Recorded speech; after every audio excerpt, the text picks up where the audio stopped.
Stanley hand planes, Deaston saws, and 10 other vintage American tools that could be sitting in your shed, your garage, or your grandfather's workshop right now, worth anywhere from a few $100s to over $100,000.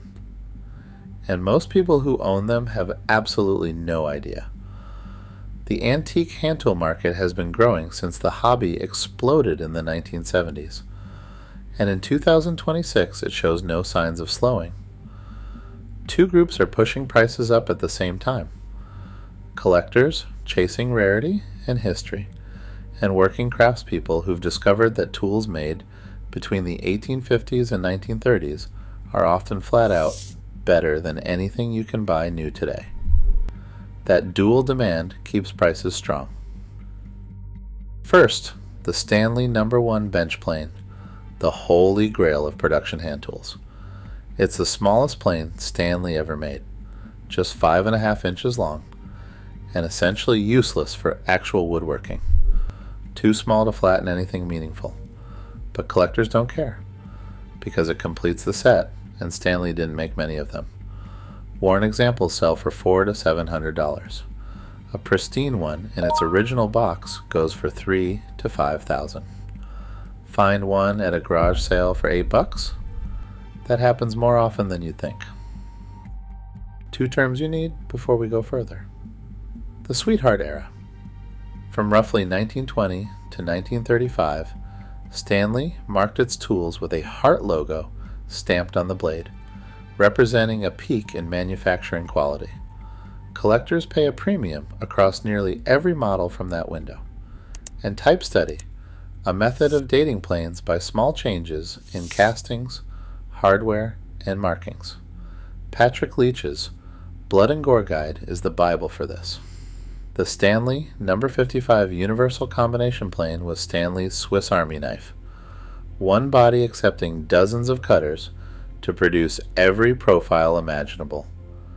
A complete set with its original box brings $600 to $1,500, with exceptional examples crossing $5,000. Keyword: complete. Missing cutters, and the value drops fast. Stanley Bedrock planes, the 602 through 608 series, were Stanley's premium line. The difference is in the frog, which sits in a machine channel for smoother, more stable adjustment. Collectors pay 2 to 3 times the price of an equivalent Bailey plane for these. A Sweetheart Era Bedrock in excellent condition can beat the price of a brand new Lie-Nielsen at $400 and only goes up from there. Pre-1900 Deaston hand saws are genuinely beautiful objects. Henry Deaston and Sons of Philadelphia dominated American sawmaking from 1840 through the mid-20th century, and their early saws show it: tapered ground plates, refined tooth geometry, carved applewood or rosewood handles. A pre-1900 Deaston with the original blade edge still visible and the handle intact runs $60 to $200, but rare medallion variants in excellent condition can hit $300 to $500 at specialized auction. The flagship No. 12, with its carved applewood handle, is the one everyone's hunting for. Vintage anvils from makers like Peter Wright, Fisher, or Hay Budden are something most people completely overlook. Quality anvils sell for $5 to $10 per pound. Do the math on a 150-pound Peter Wright, $750 to $1,500, sitting in someone's barn with a legible maker's mark. Winchester tools from 1920 to 1929 surprise people.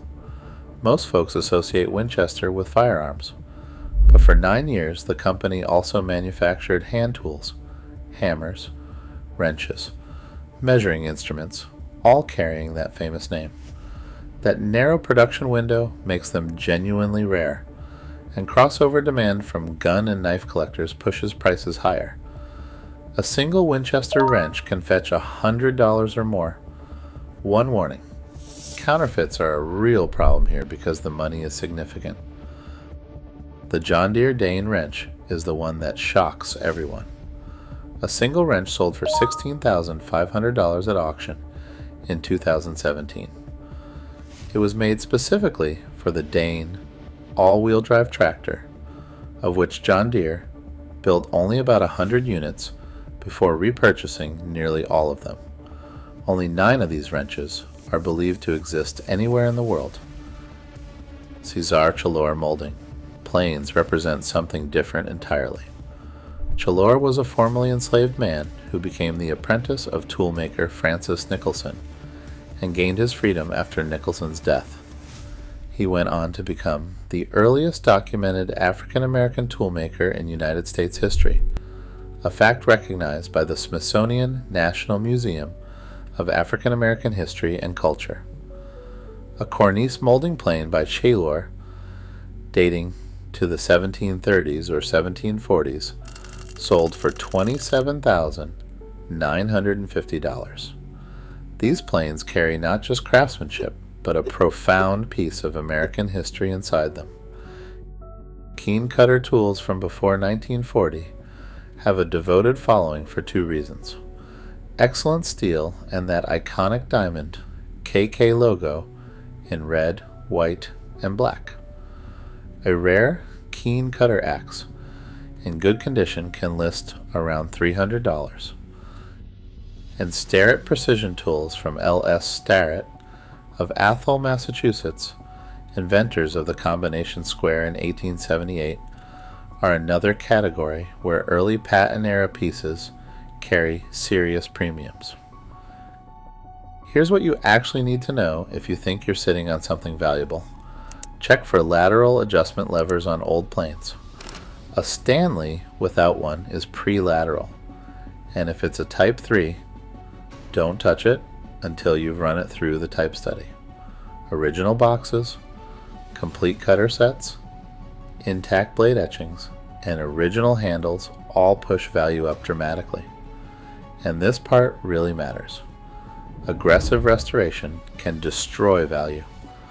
Serious collectors want original patina. Find something old and interesting. Leave it exactly as it is until you know what you have.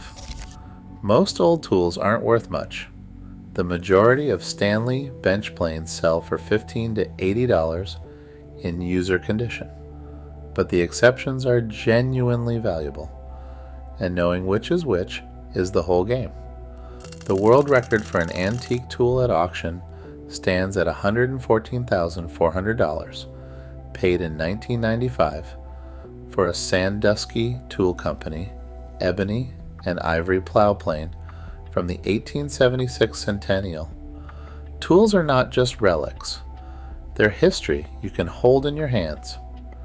And sometimes history pays very, very well.